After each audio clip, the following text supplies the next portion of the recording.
Hello ladies and gentlemen, and welcome to another game on my YouTube channel. This is kind of a special occasion as we have a training game between Mondragon and ToD today. Mondragon is training for his TSL match on Sunday, and this is a match he played against ToD. It's a brilliant game. They sent me the replay earlier on and allowed me to cast it, so thanks already for that. I really appreciate that you allow me to cast that match and that you thought about me when you were playing it. So we will jump right into the map, right into Metalopolis, and check out what those two players are up to. So here's some secret information about the training between Mondragon and ToD.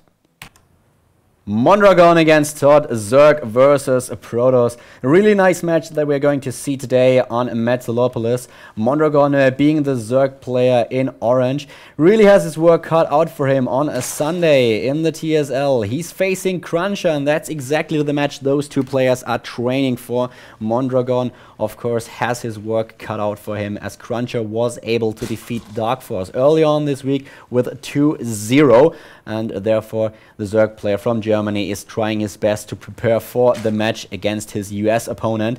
And he's starting at the 3 o'clock start position, whereas his training ally is starting at 12 o'clock.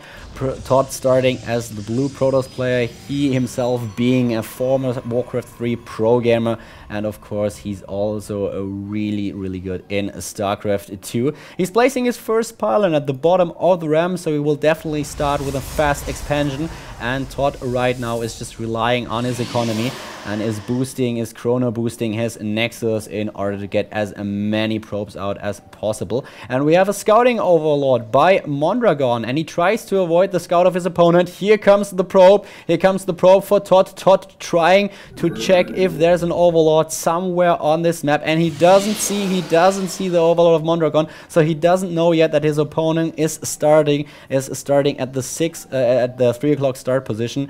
Still scouting the bottom of the map, and in the meantime Mondragon already knows about this pylon. He already knows about the expansion attempt of his opponent, and as you can see, ToD is just relying on his economy at the moment. He's chrono boosting his Nexus and is waiting for more and more minerals. He has about 400 minerals right now, so he can start with his Nexus right away if need be, but he's placing the forge first at the bottom of the ramp and will place his Nexus as the second building in this match. Therefore, going for a variation of the A style, he's going to play a little bit like the Protoss player that won the IEM tournament. And at the moment, Protoss is one of the dominating races in StarCraft II. A Protoss player won the GSL, Ace won the IEM, and at the MLG we saw 2 Protoss players in the final. So basically all the major tournaments right now are being won by Protoss players, and Mondragon is definitely aware of this situation.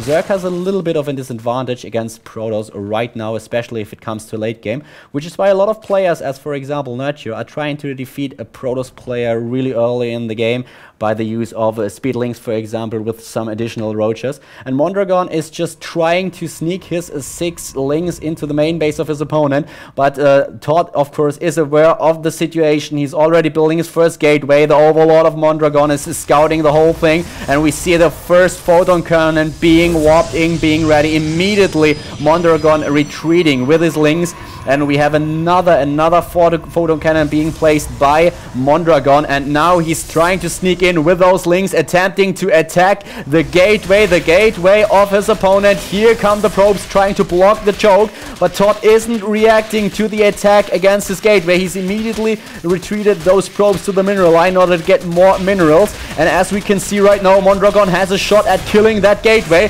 The photon cannon is ready. Mondragon immediately replacing his lings, and here comes the Zealot, but too late.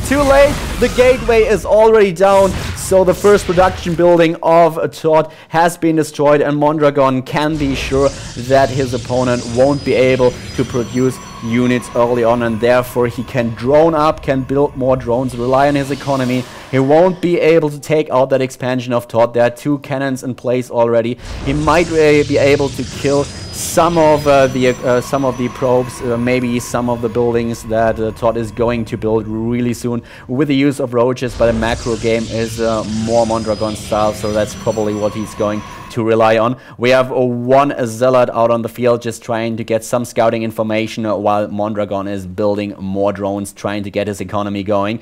He's on 40 supply right now and attacking that Zealot. So basically ToD doesn't know anything except the fact that his opponent is already playing with an expansion. So we have a 2-base play for Mondragon right now, and he's sneaking another drone towards the 3rd base position for the Zerg player, expanding away from the Protoss, and he's just waiting for enough minerals. Has about 300, 400 right now, and placing his 3rd hatch as we speak. And taking a glimpse into the main base of the Zerg player, we see already that he's tacking to his lair. He's adding a 2nd extractor and is relying on drones once again, just researching the speed for his Zerglings as well. And his Overlord is in a really perfect position. He scouted everything that the Protoss player was about to build. So really well played by Mondragon so far. And the risky play for ToD on the other side, it paid off because this expansion is fairly safe. He has 3 cannons in place already, another one back at the mineral line, so that there's no way any Zerglings can just sneak in and try to attack the probes. And right now we have a count of 50 worker against 44, so it's fairly even. The Zerg player with a slight advantage and is immediately throwing down an evolution chamber as well as the Roach Warren. For Mondragon, we see the +1 attack upgrade for his Roaches. He's already building or already researching Burrow. He's building more Overlords. He's getting a Spine Crawler just to be on the safe side. And we have 2 extractors as his expansion as well, and morphing an Overseer, which is a really smart play, as the Protoss player could go for Dark Templar, so it's pretty smart just to get 1 Overseer to be sure that there are no Dark Templar coming. But you can already see that there are Overlords everywhere, so Mondragon is able to sneak into the main base of his opponent whenever he likes to do so in order to get a glimpse of what's happening. Placing a Zergling here as well, and having another Overlord in place to check the potential 3rd base of the Protoss player is also a really smart decision. We have the Overlord scouting the main base of ToD, and he knows that the Protoss player is at the moment just relying on gateways. ToD is using 4 gateways so far, just finished his robotics facility and is trying to get an Overseer into the game, and Mondragon with a small mistake might lose this Overseer, is losing the Overseer. So that's a small blunder by the Protoss player by the Zerg player from Germany. Shouldn't have lost that one and just paid a little bit more attention to the scouting path of his Overseer. Whereas ToD is now adding his robotics base, so nothing special happening in the main base of the Protoss player, adding more gateways. We have the Overlord of Mondragon already spreading some creep at the potential 3rd base of his opponent, and Mondragon is now adding more and more upgrades. He's going for the Ventral Sack upgrade, going to get an upgrade for some potential drops, and he's getting his armor upgrade as well. So playing with 2 evolution chambers at the moment, which is really smart. I like it a lot, getting a lot of upgrades and trying to just overwhelm his opponent with the superior army and his tech as well. His economy is fairly decent at the moment. He's on 76 workers against 61. Should be careful not to overdrone though. And of course, for a Zerg player later on in the game, it's always a little bit tricky against Protoss.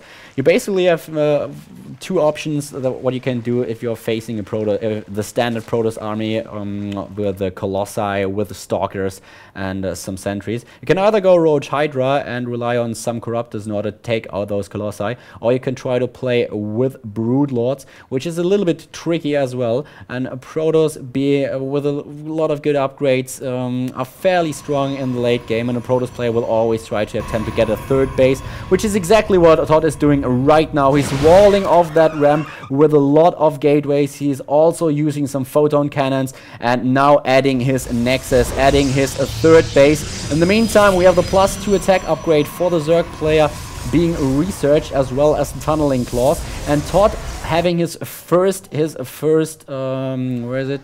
having his first Colossus out in the game. Here we go, is researching the extended thermal lance upgrade.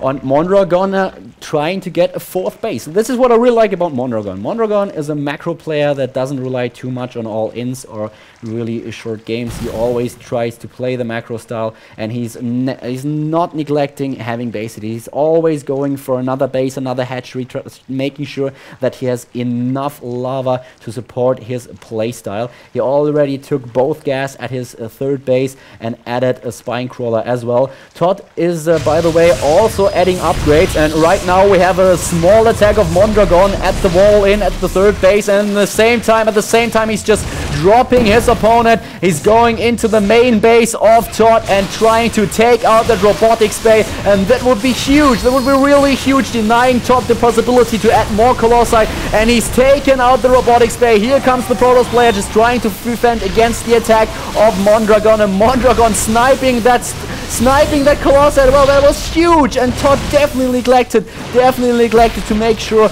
to micro his colossi. He was busy just defending his 3rd base, where Mondragon is also attacking with all those roaches, and ToD has a really hard time defending against the playstyle of Mondragon, using burrow as well and just attacking those stalkers, burrowing beneath those force fields and just killing one stalker after another. There are the reinforcements for the Zerg player trying to take out that 3rd base, but in the meantime ToD already arrived with his Colossus. It's just using his whole army to defend his 3rd base. Really well played by Mondragon. Mondragon just trying to attack at 2 places at the same time, and ToD didn't look too good in this situation, so he had a hard time defending this. He certainly didn't expect the drop from his opponent. He was just focusing on the attack at his 3rd base when it happened, but now he's well aware of what's going to happen in this game. Mondragon playing really smart here and adding another base, so he's always just expanding. He has a really good economy going for him, 1,000 minerals right now, 1,000 gas as well. He's already 180 supply against 140, and researching more and more upgrades in those 2 evolution chambers. The +2 armor upgrade for his ground army, as well as the +1 attack upgrade for his melee units. We have more overloads being present for Mondragon, just to glimpse into the main base of his opponent, and of course for more potential drops. As you can already see, we have a lot of roaches being loaded into those overlords, and another base for Mondragon. So this guy is really greedy. Mondragon going for a 6th base right now, whereas ToD is playing on 3 bases. Let's have a look at the harvest account. We have 106 worker supply for Mondragon and around 80 for ToD.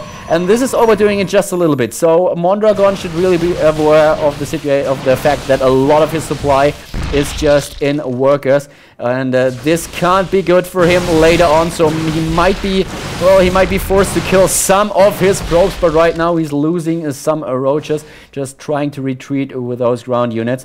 But Mondragon really has to be careful. There's a lot of workers that he's controlling right now, and that basically limits his ability to build up a huge army, dropping once again in the main base of his opponent, taking out those 2 cannons immediately. ToD is warping in some units, but they are annihilated by the Zerg player, focusing the stalkers, trying to take out the colossi as well. Here come the corruptor of Mondragon, immediately taking out the tech unit of ToD, and now focusing the Nexus, trying to kill the Nexus of ToD. And ToD moving in with all those stalkers has a little bit of a problem with placing his stalkers. He would just move in so that all his stalkers will be able to attack the Zerg player. Mondragon not retreating with those overlords. That's a small mistake, but at the same time he's attacking the 3rd base of his opponent as well. So once again attacking at 2 fronts and trying to kill that Nexus as well, and borrowing his unit, but there's already a scout nearby. So ToD with a lot of problems against the play of Mondragon. Mondragon with 4,000 minerals right now and 1,400 gas, but here comes the army of the Protoss player, and ToD just annihilating everything in his path, killing all those roaches. ToD himself is on 1 armor upgrade and +2 attack upgrade, so he already has a lot of tech going on for him as well, and is now on the move. He wants to kill his opponent as fast as possible. He knows that he's in a lot of trouble if he waits too long, and he's already on 188 supply, so the perfect situation for him to attack.